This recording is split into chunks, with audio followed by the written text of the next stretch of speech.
Guys, I've got a new t-shirt, by the way. And hail, hail, the CeltsAreHere. Good to see you all. And sorry for the slight kickback there. I had to get myself fed and had some other bits and bobs. Friday, you can probably imagine fill in the blank. You don't want to hear about that. That's not what you're here for. A bunch of you are here live and loud already, of course. And we'll kind of wrestle and tackle everything, of course, that's on the agenda coming into this one. I've not actually checked... the last couple of weeks on the Friday, we've looked at the press conference, but normally in this situation, it's a sort of back-to-back press conference. And I'm not sure that's actually been like the segment that would have been embargoed for the Motherwell preview. I'm not sure if that's actually been released yet. So TBC, we'll watch out for that one. But we've got some t-shirts. Links are all in the description down below if you want to check them out. I got some of these, so you'll see me wearing them in videos and stuff like that. But got some stuff mailed over to us. We've got some stickers and stuff as well. Guys, how cool is this? How cool is this? We got some stuff sent to us, which was lovely on the channel. Thanks very much to Tees for Tims for all the stuff they do in collaboration and support of everything CeltsAreHere. But some great swag. The Scaldini is a personal favourite. I think there's a Sriracha one in the mix or in the works somewhere as well. Wee bit before my time. I'm an 88 boy, but Love Street is definitely something all you guys love, isn't it? All you unks, all the Celtic unks out there. And oh, this is just a proper YouTube channel one. Boom, CeltsAreHere. So love a bit of that. So got a wee bit of swag in the post today, which was cool. I say thanks to Tees for Tims. We got some air fresheners for the car as well.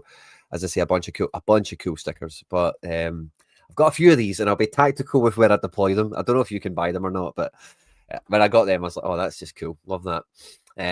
So yeah, I've titled the stream Motherwell Preview because that's basically the next thing we've got on the agenda. But as we kind of just lay everything out before we come into the video, it's kind of really does fall off the back of the aftermath of Braga, where the squad's at, what do we do coming into the weekend, and everything else in between. So I'll just pop this on screen real quickly, and I'll open another wee tab and have a quick nosy at Celtic YouTube and see if they have released the press conference. So let me have a wee peek at that. Let me know how you're thinking and feeling tonight, coming into the weekend now that we've slept on it, we've woke up, we've all just seen replays, I think, probably, of the disallowed goal. It feels to be the entire agenda today, as well as there's been very much an undercurrent of Brendan blame, going around at the moment. And it's certainly in some respects warranted. We spent a good amount of time last night poring over the tactical instant analysis of the game last night. So if you did miss that, feel free to check it out. It's on the channel now. In this show, we'll obviously talk a good bit about Braga. In the international break, we might have more of a time to do a bit of a post-mortem on the European campaign to date, which is only 2 matches, but it's an international break. So what else will we talk about, you know? I'm actually more angry. Don't know how to feel. Mixed emotions in the chat. Good to see you all here, by the way. Fist bumps on arrival. Yeah, so good to see you all, and yeah, mixed emotions, and some of us are just waking up as well. And I think, like, I seen some of this in the comment section after the stream last night that you were like, well, nobody cared about Europa League anyway, so who cares now? And I suppose fair enough if that was your stance and that was your emotion. Like, I'm just a sucker for this stuff. Right, as soon as it gets close to the game, I just can't help but buy in. But Motherwell this weekend is going to be no pushover. It's going to be no easy test. This is how the teams are. Hopefully this doesn't mess up the tabs. This is how the teams are projected to start. This is McBride Ace's prediction on the left here for Celtic. And we've got an account here, Nemesis, doing it for Motherwell. We know how Motherwell have been playing this year. They've been getting a lot of credit. They've been getting a lot of credit, a lot of kudos. Maybe they've not quite had the results that they've wanted to this point in the season. So far, they're undefeated in the last 5. They just beat Motherwell. They just beat Aberdeen in 2 games back-to-back there in the league and in the cup. And otherwise, yeah, it's been draw city. They've just not really been able to 3-3, 2-2, 1-1. You know, against Celtic, what's it going to be next? 0-0. You can just see it already, can't you?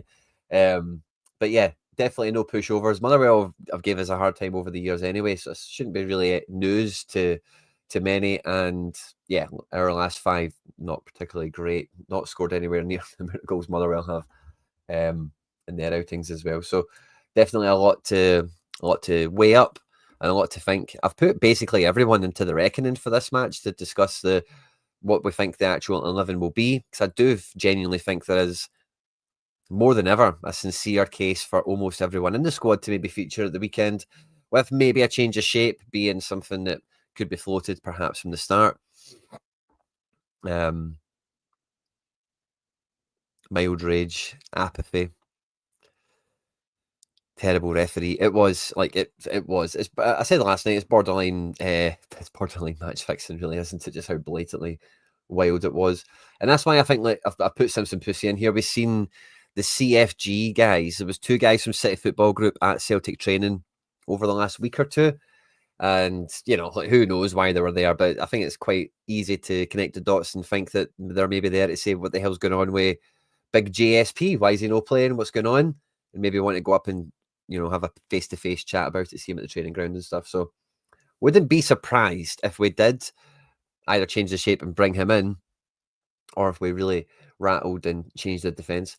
I do think Scales and Vickers is the most likely defence that we're going to, or the centre backs that we're going to play. But with Murray coming off the bench, we know where his situation is with the manager, and Trusty now being back in full training for a week. You never know. You never know with some of these. But I think with how serious we're taking Motherwell, you would just probably keep Scaldini and Vickers together and just keep it solid. And then in that same conversation, we've certainly got a discussion brewing in the background around the goalkeeper. Casper didn't participate in training today, but we've seen this from him before, that he doesn't need to train every day. He knows his body, he knows his routine, he kind of self-manages himself.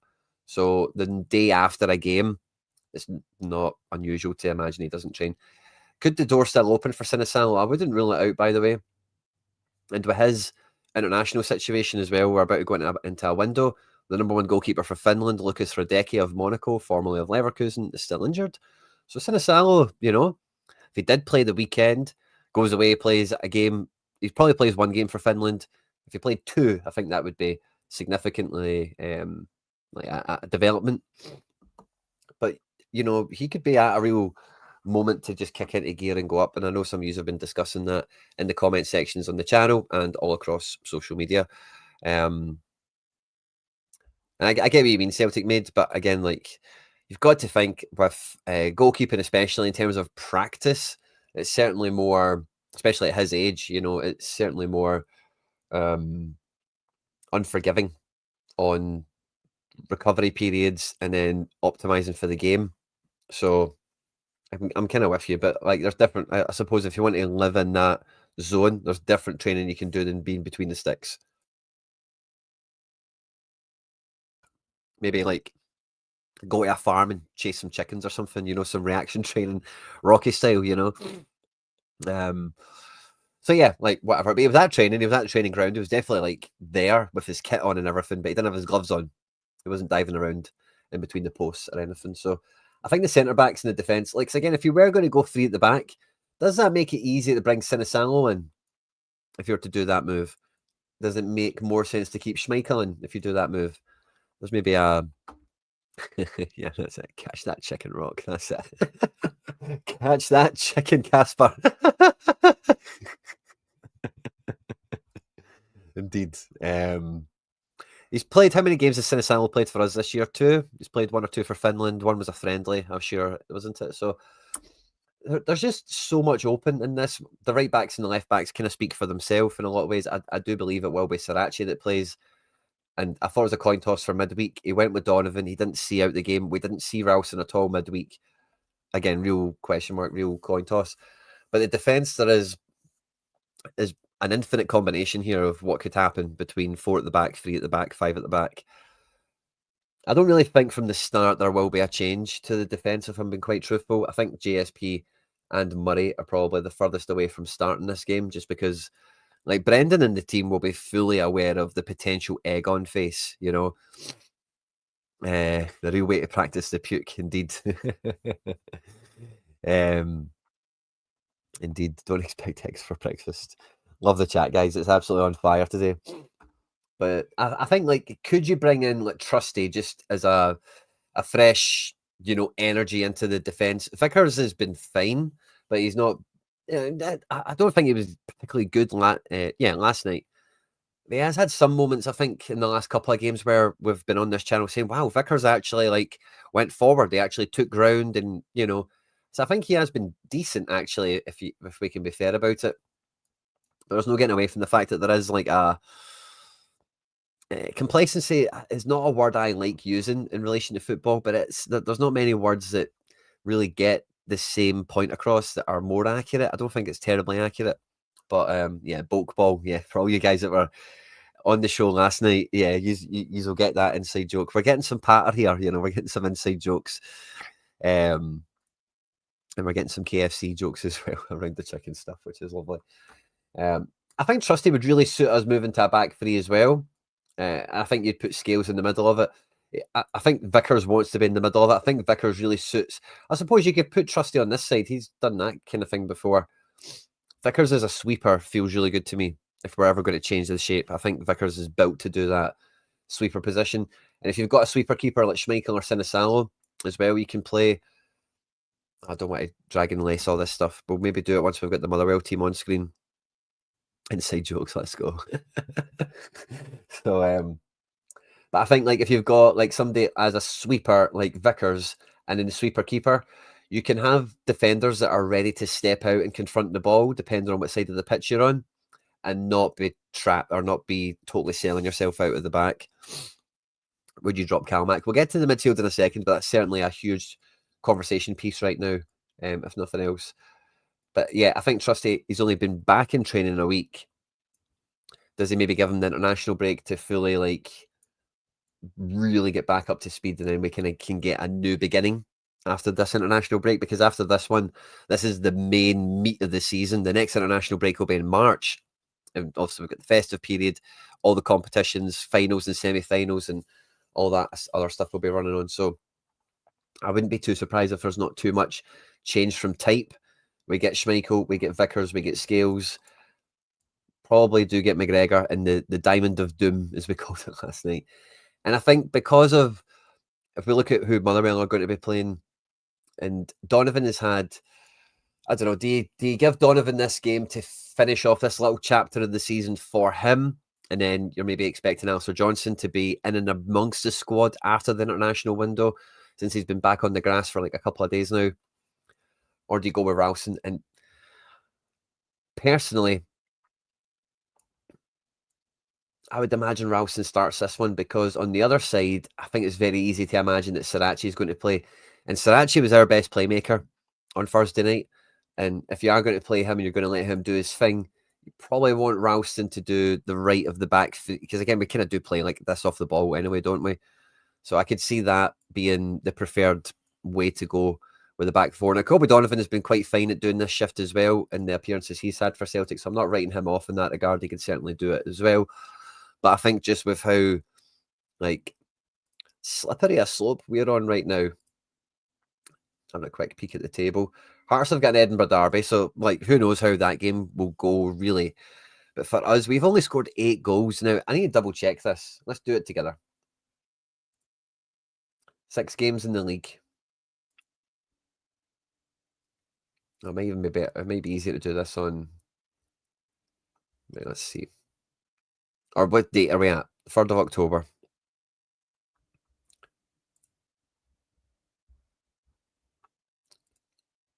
So we want to go back to 2024. There we go. Where did the season start? Kelly. 1, 2, 3, 4. McGregor, this time last year, was on 4 goals. At this point, the team is on 8. Is that in the league, or is that all comps? League. Crazy, isn't it? So that kind of maybe segues us into the McGregor chat a little bit. Now, I think this is a kind of 360 conversation, I think, because Bernardo was the best progressive midfielder that we've had this year in that first half against Braga. Luke McKeown was the best attacking midfielder we have probably had overall this year in a lot of different ways. I do think Engels is right, Negren has played just as well as both of those individual performances have been in like 3 or 4 matches across the year to this point.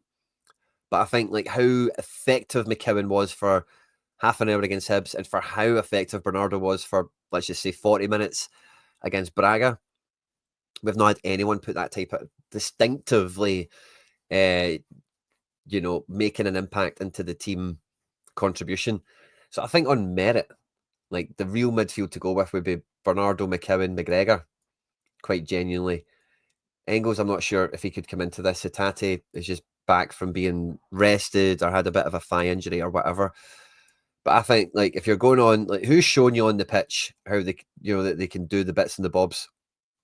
I think that's the midfield three you go with. I think at a domestic level as well, McKeown and Bernardo are the epitome of we are just better than a lot of teams. And these guys both really live it in a big way. I think Negren does too. I think he's had a lot on his shoulders, and I think he's had a lot of minutes. And, coming on from the bench might be something that helps him. And do you need to start Hatate when McKeown and Bernardo have both had very good performances within the last week? So whether it be one of them and they accompany Negren, which is probably the most likely thing, I don't think Hatate can really start this one. But also, Hatate is the one that is probably going to get thrown in regardless because he's fit and he's available again. Engels is probably the last in that kind of pecking order now all of a sudden for who's played their way into the first team. And that kind of brings us back round to McGregor. Because see, if you did want to take McGregor out the firing line for this game, Hatate would probably be a great shout to do that because Hatate can do all this McGregory stuff. And if Hatate doesn't need to, Hatate covers so much ground, empties so much energy, and is constantly on a swivel. And you feel sometimes he just gets lost. I felt against Braga, he just didn't even know how to get into the game. And I think if you put him into the middle of the picture with Bernardo or McKeown and Negren, like some sort of midfield combo like this, and you say, Hatate, you want to be the main man? Here you go. This is your chance. And you're going to go into that spot and you're going to run it. I think it could really be quite transformative because his defensive nose is better than McGregor's. His ability to cover the ground and close the ball down is the best that we have in midfield. Hatate is quite often the defensive player we have when we are attacking a corner. He's always one of the ones that covers back and wins the ball back for us. So I would like to see that. That would be quite cool. But I would really like to see this and you actually just put McGregor and you say to McGregor, just get really close to the striker. Well, look, McKeown did it against Hibs. You do that. You're the attacking midfielder. You're going to be in the final third and we're going to get you the ball in the final third and put the team on your back, McGregor. Use that armband as a superpower, Be in the final third, thread that pass, demand more from the team, and give the opposition a real handful. Because if McGregor can get into this position, I trust a lot more of the supporting cast to be able to support him well enough. Whereas when McGregor is part of the supporting cast, he's just a little bit too risk adverse, a little bit too conservative with his positioning and his pass selection that if we are sustaining an attack, he can just take the sting right out of it. Whereas if you put him right in the deep end and tell him he's not allowed to do that, I think we get more out of him. I think we get the best out of him. And we maybe start to unlock more of our front line, as well as maybe having someone like Hatate that can do everything that McGregor does here just as well and maybe give you a wee bit of an improvement. Now, I've previously kind of championed Bernardo for this type of shift, and I wouldn't be against that either. But he doesn't fancy himself in that role, and I'm kind of against playing players in places they don't want to play because you just don't get the most out of them, quite frankly.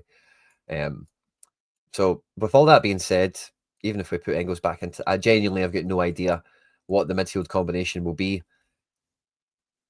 outside of McGregor. I think that other band of five, it really could be any of them. Or the draw specialists, Motherwell, David Grant. McGregor actually took the ball on the half turn. Yeah, McGregor's had, over the last week, the last 2 matches, he's definitely had, I said in the analysis last night, he did it as much as you would really want him to.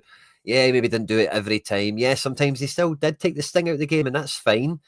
He still had that muscle memory to be effective at doing that stuff, and we're not against him doing that stuff. It just doesn't need to happen as often as it does. But he's got better at that, over the last week or two. There's been a bit more focus been putting on it, you can tell. And yeah, he's definitely heard somebody because he's so wound that in, over the last, I'm going to say 3 games or something. Yeah, no way Ingles. I don't think Ingles has played it. And remember, Motherwell have a plan. We will get to Motherwell as well, SSM. But yeah, for me, like I think Bernardo. If you were to ask me what do I actually think the midfield is going to be? Who is going to be on the team sheet? I think he has to play Negren. Like I don't see how he doesn't. I could easily see him trying Hatate and Engels from the bench again. And McKeown and Negren played well in that first half. McKeown didn't feature at all in Europe again, which is weird because McKeown's surely like Europa League level at the very least, you would think. But no, I think he'll go back to this again. I think he'll try and give Bernardo more minutes. He'll try and just kind of go with this shape, I think, at the back. And then the questions come to the front line.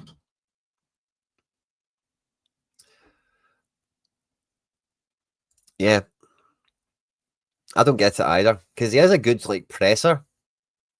I don't know what it is as well. Like I say this every time I'm on other people's channels, but the amount of people that talk about McGregor like he's 42, like as well, like doesn't even play internationals anymore. And like, yeah, we've done a little bit better with resting him. He could have maybe been rotated. There was one or two matches he played this year, and I'm like, oh, come on, man, why is so and so not going to get a minute here? But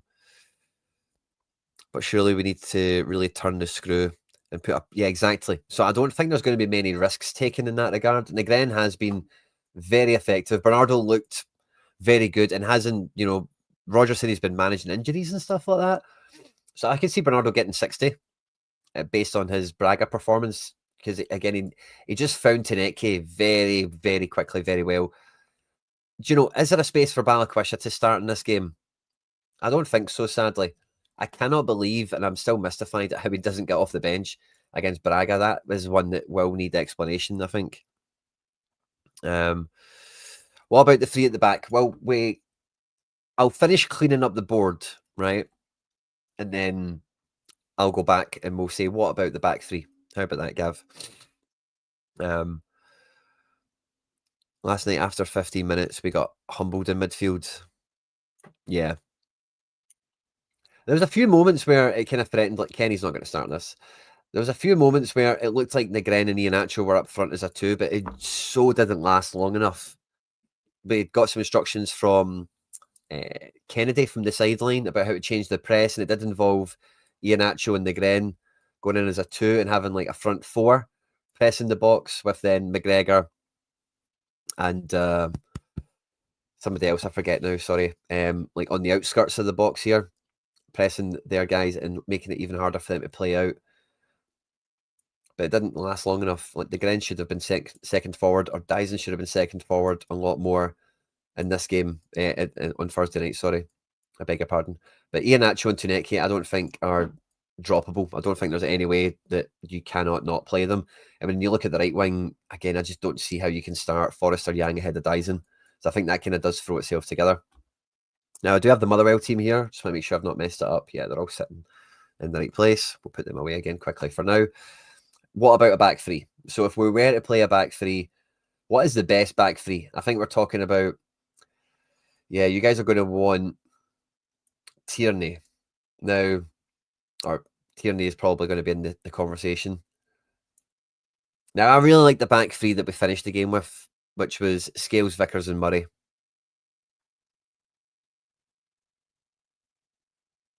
I don't know if Tierney, Scales, Vickers. I don't think Vickers likes being on the no, maybe he would be all right.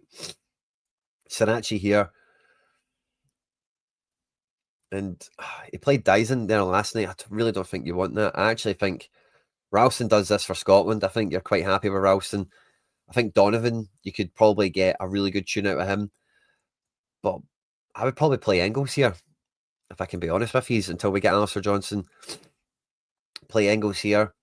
You've got Taneke as the de facto second striker. I guess you're taking Dyson out the equation. And then you've got this midfield three. Now, when we did this last night, when we went to three at the back, the midfield three was very flat. You need Negren to be an attacking midfielder, and Taneki's going to peel into this area. Negren can join him, or maybe Negren can, on occasion, peel out here, and it could be 3-4-3-ish, depending on where the ball is and where the opposition is. And then we're kind of pushing on from there. So Like, I think unless you're, I don't think you get is what you want out of Dyson in this situation at all.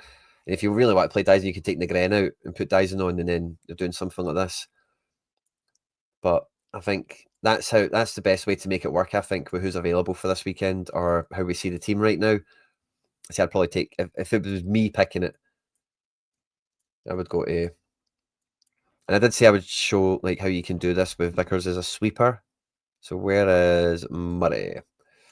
Because if we are, like, let's imagine, like we've got Iheanacho on the defence, we've got Taneki up here, we've got Negren up here. Engels is going to be doing Engels' job that he always does anyway. Bernardo's going to be trying to do the Matt O'Reilly tribute act.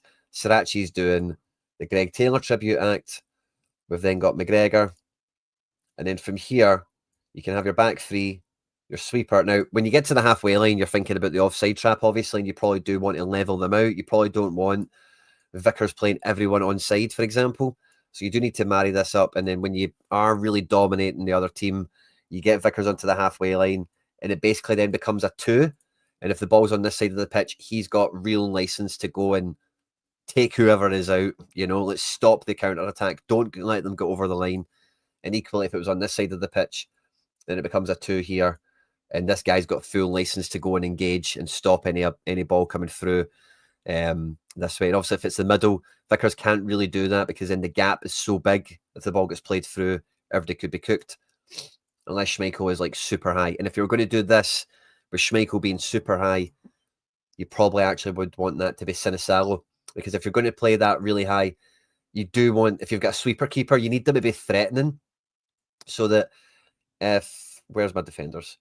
So let's say let's say Vickers does the cardinal sin, he steps out and the ball gets played through. It's not that he can like slide tackle the striker as a sweeper or whatever, but if that ball comes through and it looks like he can get there before a striker, they'll give up on it, or he will get to it first and just fizz it out to, whoever he sees into space, or just fucking shell it, punt it away, kind of thing. Would you want Schmeichel up in this zone? Probably not. You might think I'm crazy. I remember the very first time I watched football outside of the UK, I went to watch St. Pauli in Bundesliga 2 for one of my friend's birthday.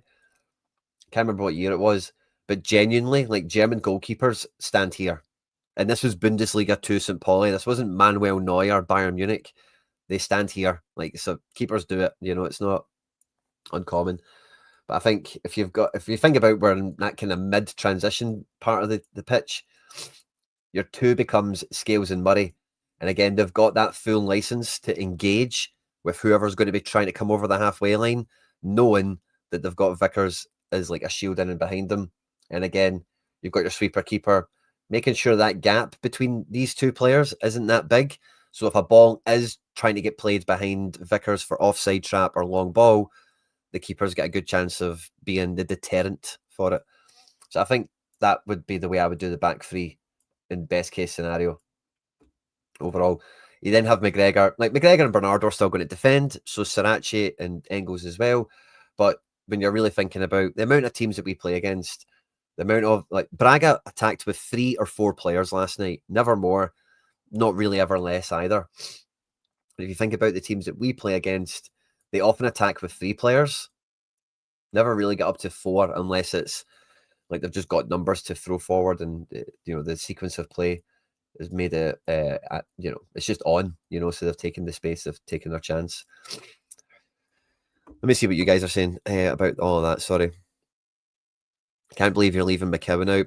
I think it's a real coin toss between him and Bernardo, and I think Bernardo's going to get the nod over the 2 of them. I don't think if he does not play Negren, I think it would be McKeown that would come into this position.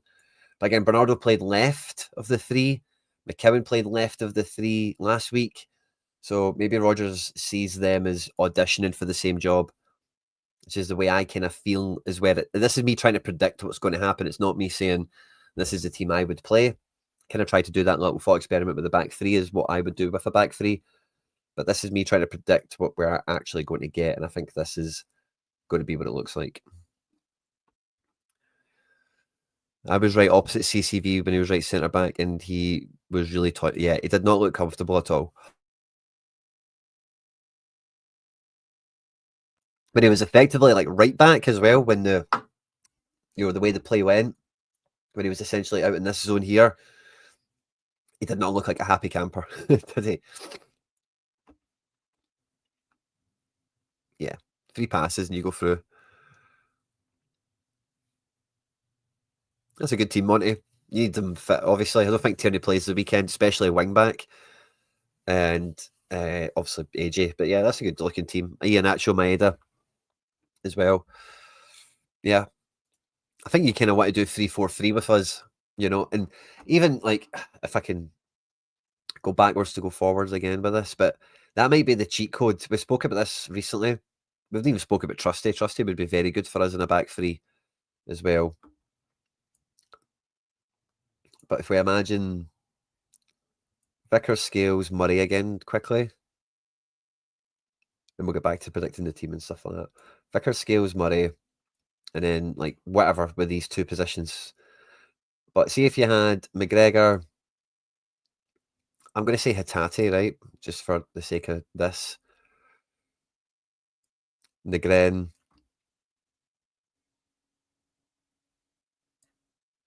Taneke. I've got 1 pitch. I've got 1 player too many on, I think. 3, 4, 3. Yeah, there's 1 player too many on the pitch. This could be a good zone to get. Like, Taneke profiles, but like a fullback and yada yada, all that kind of caper. And if you did want to do like attacking players, is what I was thinking. If you had Dyson and Taneke in these wide areas here, and then you play Balikwisha and Negren, maybe you change this, but this would be like, this is like attacking teams. This is saying like, let's fucking go. You know what I mean? That back three and the goalkeeper, your job is to defend. Hatate and McGregor, do your thing and give it to these 5 guys that are in front of you. And you 5 guys, go and attack. That would be good. Wouldn't it? I would like that. But anyway, let's get back to reality of what will happen, which is same shape. The team that... This is my prediction, yeah. I'm happy to go on with that. This is my prediction. And now we get Motherwell. Now, Motherwell are going to be playing 4-2-3-1 for the most part. Regan Charles Cook and Stamatopoulos will probably press us in a 4 with their wide players as often as possible. And the boys Watt and Fadinger are just going to be shielding the back 4. We're going to see the same stuff that we get from a lot of opponents. But the one thing that they will be very clear on is their exit, very similar to Braga, very similar to any team that does well against us. And that will be when we have moved them into their own half, we are dominating the ball. They turn it over, and can you get behind Ralston? And then as soon as that happens, who can go for, and like I say, it'll be attacking with 3 or 4 players from the halfway line. That'll be their modus operandi. And don't get me wrong, like they've had a good style of play. I've not watched them enough to really comment on what that is and how it looks and anything else. But from seeing the composition of their team, the way they're going to line up, it's not going to be rocket science, I don't think. You know, they've got good ball playing, ball winning centre midfielders in the engine room, a strong back 4 with fullbacks, and Longello, this guy's name is. It comes up as just that. I'm just double checking I've got the right guy, but I'm sure he's got a big stupid name on this system, and it comes up as that name that's on screen there, but it is the Longello guy. And O'Donnell, these are fullbacks, of course, that can, you know, put a cross in and try and go forward and help. This guy's been pretty effective by all accounts this season, the left back. But for the most part, it is going to be release this guy into space, and then who can go on and support and try and get on the end of a cross. So I think that's why McGregor will still be in here for familiarity. Bernardo could be very effective just at dealing with the likes of Fadinger and Elliot Watt. And to double up an attack, I think Negren is one of your best options as well. Sirachi the playmaker, Taneke the dancer, Seb the Reb. Everyone's going to be focused down the left to try and get Dyson to tuck in as an striker as well. Even Negren having the ability to overload and play make.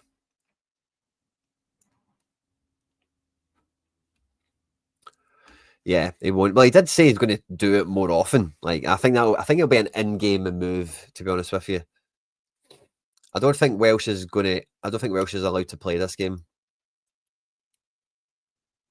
And that's a very good point, Sanfran. Donovan, Scales, Tierney. Put Scales in the middle. Yeah, I don't mind that.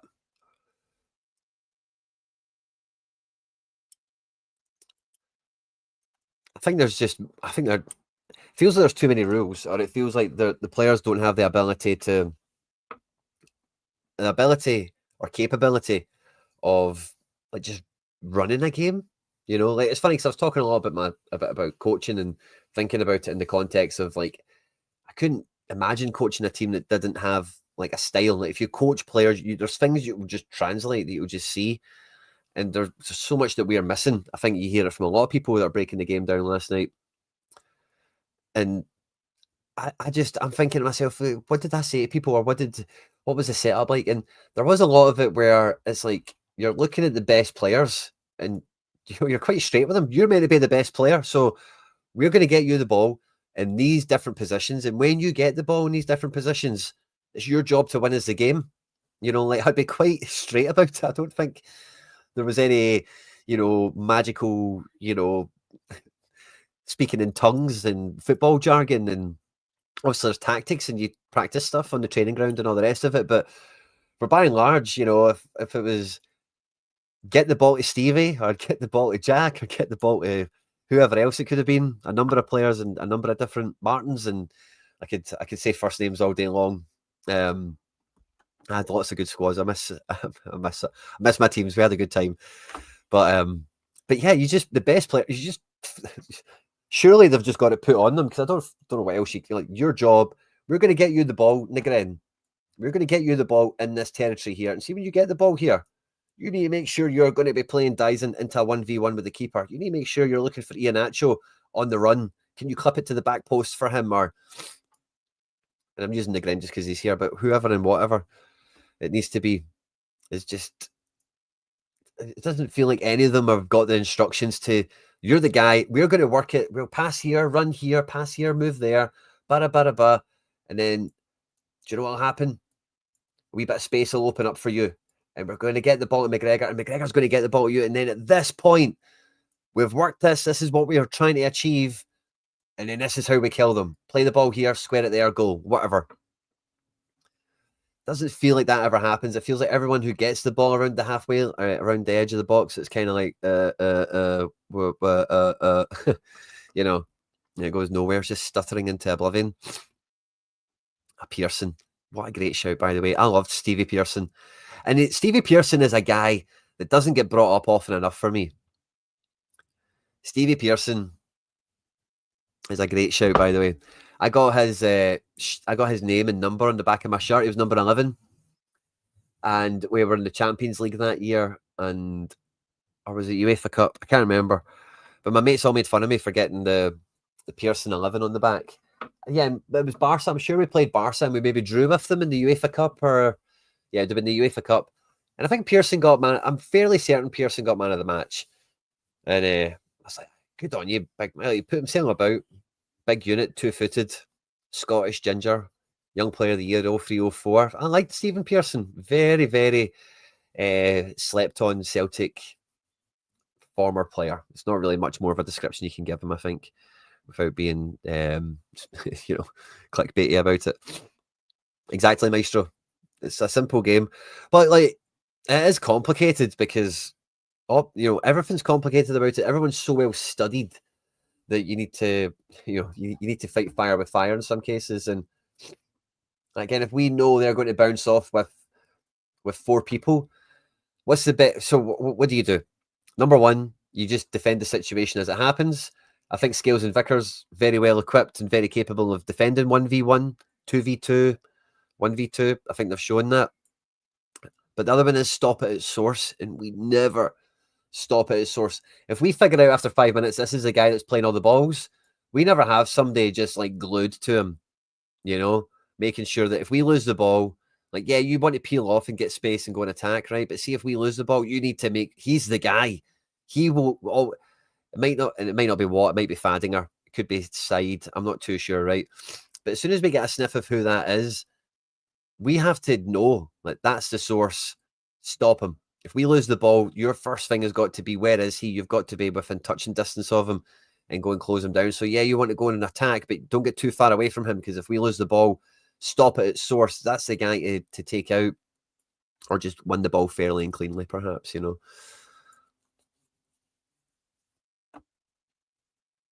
Yeah. I don't really like the number 6 chat for Engels. I really don't. Like, I think the box-to-box one works, and I think if we went 3-5-2, playing him right mid would be sweet. I think it would work really well for him. And yeah, I feel like a lot of the midfielders are better when McGregor's not around, because I do feel, I've made jokes about it before, like it's like, you know, what do you call those teachers that are not your real teacher? Substitute teachers? No, that's the American one, isn't it? Or whatever. But when it's I almost remembered it. But when those teachers come in, that's what it feels like for our midfield when McGregor's not playing. It's like, oh, the teacher's not in today. We can do what we want, you know, in a good way. You know, like they can make different runs and they have different patterns of play. Love it. That's probably very fair overall, but I think it's very much the least of our problems at this point, because defensive passing isn't the make or break of us at this point.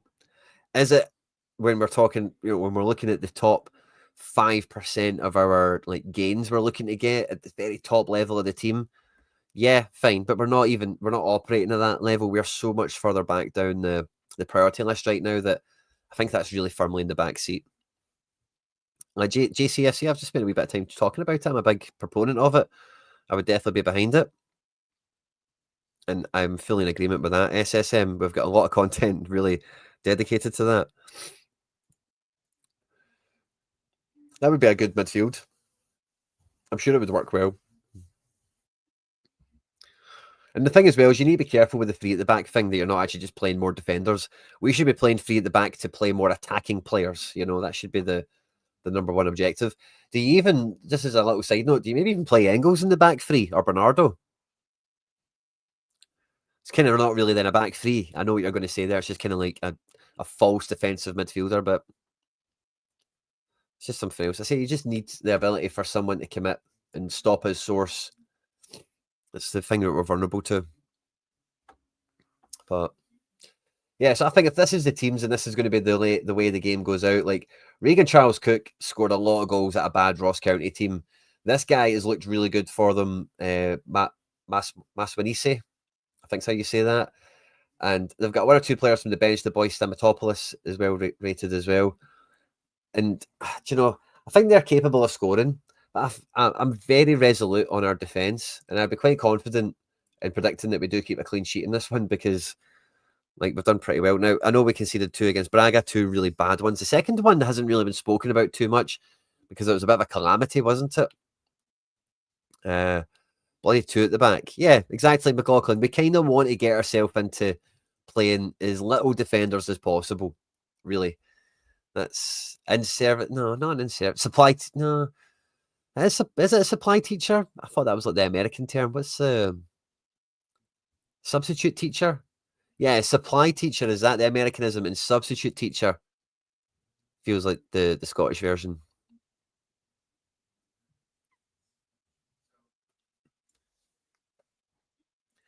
How many goals can we score in a game like this? Now, Taneke is... We've spoken about Colby Donovan actually having a rise in opponent, and I think that's Maswanise would probably be one of the easiest players that that maybe Donovan has came across. And that's no kind of slight on this kid, right? But he's, you know, Belgrade and Braga and everything else. And Taneke as well, like, has had an increase in quality of opponents that he's been playing against. He did very well against Braga. And I think he'll turn Stephen O'Donnell inside out, to be honest with you. I don't think there's too much in question. So I think between him and Sriracha, we'll get a lot of joy down the left. I think we'll create plenty of chances. And Iheanacho has got 2 goals that he's missed. One that was offside, that whatever. And obviously the one from last night. So I can see the big man bursting a hat-trick out there just to... I don't know. I can see it. As for Dyson, I can't really see him scoring at the moment. Maybe Negren could get something. Taneke as well. I think we've got 3 goals in us, and that might sound like stupid optimism, and there's probably a fair bit of that in it. But I think, like, if we create chances, we have 3 goals in us. Will we create the chances to achieve the goals is the thing that we're worried about, and what I'm worried about. But I think there's 3 goals in the team. I think there's a clean sheet in us as well, but we could concede one. It's not unfeasible. Does Bernardo have the guile and the skill? Does Negren still have the vigor right now? Is he maybe feeling the weight of the season already in his legs? 6 games in, because it's been intense stuff. And we've spoken McGregor often enough in enough different content. I'm not too sure. I can see us like scoring. I can see us scoring. I'm going to go, yeah, I think this could be 3-1 is what I'm thinking. I do think there's a bit of a... I'm trying to go for a prediction here. Tom Brady. I would probably favour Donovan, but I think we just... like, imagine this result doesn't go well. It's just going to be terrible. So I think you take Ralston on the... You know he can just do a number on this guy, and anyone he comes near, and just now shall not pass defending. And I think that's fine at home to Motherwell. We can deal with that. And again, Ralston's got a good ball on him. Like, Ralston's a good crosser. Ralston is fearless at set pieces as well. Will put his head in where it hurts. Ralston earns every penny, you know, for me. So no harm to him in that regard. Donovan is slicker, is probably a good way of putting it as well from some of the ones in the chat. And I like the way he plays. He's very interesting in how he buys space for the players that he then passes the ball to. Has a good kind of posture and shape. So if you can hear the background noise, guys, I will need to run if you can hear it, so I don't want that to ruin the video at all. We've kind of done everything. I'm kind of working myself into score predictions. In terms of like man of the match, standout, who could be the guy that really writes their name on this one?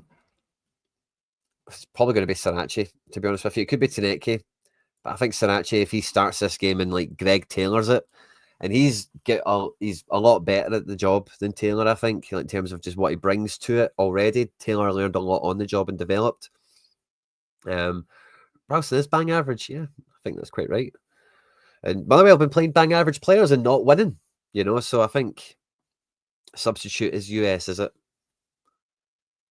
I'm just spending too much time thinking about this. 2 up front should be happening. Yeah, I kind of agree with that. I think with this type of shape, but you are kind of playing 2 up top. You're telling Dyson to tuck all the way in, and we're just saying everything down the left, get the ball to Taneke. So we kind of are trying to cheat into a front 2, but you're asking Dyson to cover so much ground that it's not effectual. You need a rule break at some points with football, and just do what the team don't expect. Oh, they think, oh yeah, Dyson's going to chase that ball all day. We'll just pass it here and we'll make him. But sometimes, see if you just really ask a question of the opposition and just go, do you know what? The 3 of us are just going to stand on your centre backs. You know, like, what? What are you doing? Oh, wait, but they all start shouting and talking to each other. Tuck in, you get back, da da da, ba ba ba ba. You know, you need it. You know, so you need a rule break at some points. And I think if you're going to do this Dyson thing just to come on that point or 2 up top, you really need to rule break on it. Just pretend you've not got a right winger. And just Negren, cover that space if it goes out there. Ralston, if you need to cover that space, do it. But otherwise, let's try and keep the game on this side of the pitch.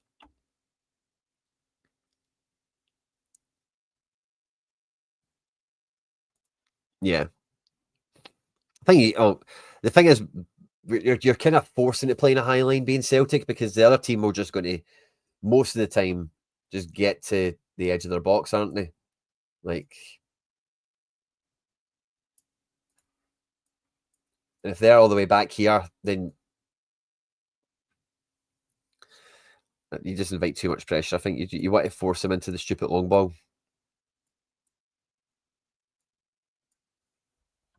But yeah, I'm with you. Yeah, I'm with you. That's exactly what's... And again, against Braga, I don't know why Dyson didn't...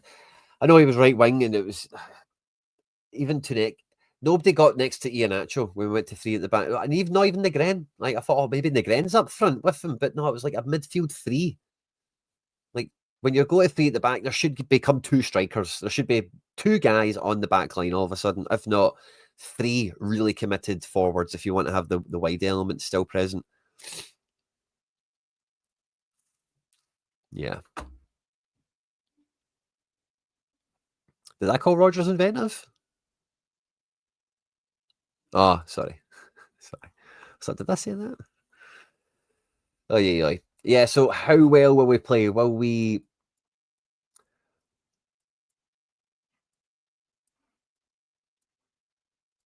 Yeah, I'm going to go for Celtic to win 3-1. I think we need a big result. We need a big game. And I think we're going to get it. 3-1. I'm going to give Motherwell the cred. I could be a clean sheet, but I could see that for Celtic. We've got that quality of defence in us, I think. And yeah, I think Sarachi is probably most likely going to be the hero on the day, the man of the match, as it were. I'd love to see something from Balikwisha. Be really good if McKeown could play this game and be the man. I think he'll probably go with Bernardo. And yeah, if you're watching this after we've been live, leave your score predictions and all that good stuff in the comment section of the video. Who do you think will be the man of the match? Like, what I mean by that is like who's going to be the headline writer? Who's going to be the guy that really makes the difference? Not the one that scores the goals or whatever, whoever picks up the award at the end. If you're going to the game, of course, travel safe, have a good time. Thanks to everyone that's tuned into the video. If you haven't done so already, hit like and subscribe. Make sure to check out all the links in the description if you want to support the content here, whether it be buying some merch from Tees for Tims, or if you want to check us out on Substack. It's £1 a week, £4 a month, and you get access to all of the articles and all of the ITK insider scoops that CeltsAreHere get their hands on and publish, as well as all the content that I make here on YouTube without any ads or anything like that. All the money that's there goes directly to supporting all the content on all the platforms that CeltsAreHere runs on. Thanks very much, Dan, for the super sticker. It really does mean a lot. And yeah, enjoy your weekend, everyone. Let me know your score predictions. Let me know what you think we go from here, tactics, shape, personnel-wise. Be really interesting to see. And I guess I'll see you for the post-match breakdown. Hail, hail, and won the hoops. 0-0 to us.